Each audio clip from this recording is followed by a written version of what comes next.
Mali getting an awful lot of attention, of course, in the French press, but also in the international papers, you found. That's right. It's on the front page of The Independent today that takes a look at the liberation of Timbuktu and wonders at what cost was this town liberated. And there's an eyewitness account by Daniel Howard, who was the first British journalist to arrive in the ancient city. And now he described scenes of jubilation because it had nearly been a year since Islamists had taken over and imposed very strict Sharia law. So there were all these women out in the street wearing very colorful dresses and singing, etc. But he wonders, were the French soldiers too late to save some of the very precious heritage? Because he says that in the final weeks of the Islamist occupation, most of the city's historic manuscripts were burned, and he calls that apparently a bitter parting, a gesture on the part of the Islamists there. Now, you've also pulled out a piece in the International Herald Tribune. This one's about how the US is trying to spread its influence in the region there. That's right. This is the U.S. Military Command in Africa, so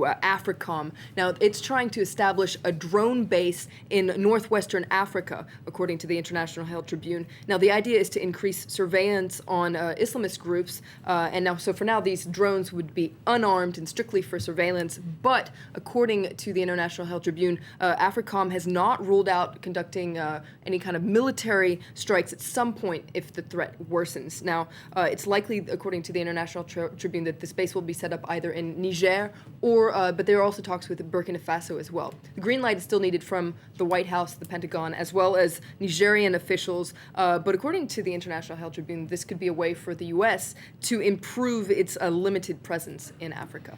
Now, we've also been reporting here on France 24 about the continuing unrest, of course, in Egypt. That's continuing to attract the attention of the press, isn't it? That's right. There's an analysis piece in Sharq Al-Awsat, which is a pan-Arab paper based in London, a piece by Samir Atalla about the violence not only in Egypt but also in Iraq and Syria. And he looks at the reasons behind this horrific and steadily expanding situation. And he says that it's because from the outset our societies have viewed violence as a solution. And he says that evil breeds evil and destruction. And according to him, it's over the last 50 years, there's been this kind of violence culture that's largely been under silence. And so because it's not been addressed, this violence continues to spread, according to him. We're going to move on to Gulf News, which has a cartoon today, which is interesting. It doesn't really say exactly what country it's aimed at, but you see a dove there. Well, it looks like a dove. You can't see the top of its head. That's wandering aimlessly or confusedly through a labyrinth there, according to Gulf News. It's not going anywhere. It looks rather stuck, doesn't it?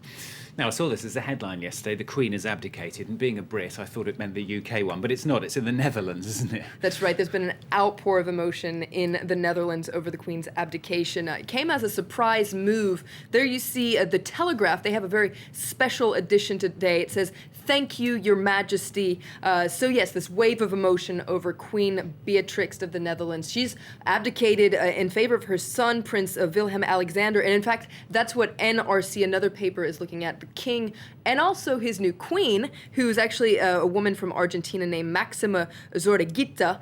Meanwhile, Volkskrant is looking at some of the best jokes that have been going around. Just 10 minutes after the queen said that she was abdicating, there were some wonderful jokes. This is, for instance, from Hema, which is a Dutch discount store, offering the queen some sort of a new throne. It would only cost 10 euros, as you see. And this one's for you, Stuart. This is a Photoshop photo of the Queen of England, who's saying to her son, oh wait, that's not the Queen of England. It'll be coming up soon, where you see the Queen of England talking to her son, Prince Charles, and she says, "Don't get any ideas, son." There she is. There you go. I like his expression as well. Fantastic.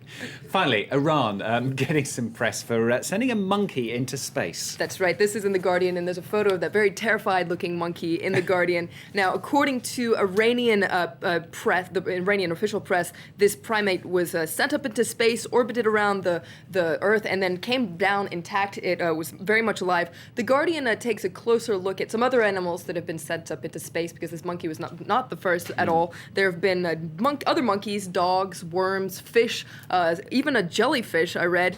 So this whole ecosystem. Now, The Guardian points out that according to Iran, their space program is very much for peaceful means, such as medical research. Poor little monkey. All right, thanks very much, Florence, with the international papers here on France 24. Still to come here on Live from Paris. Business news next.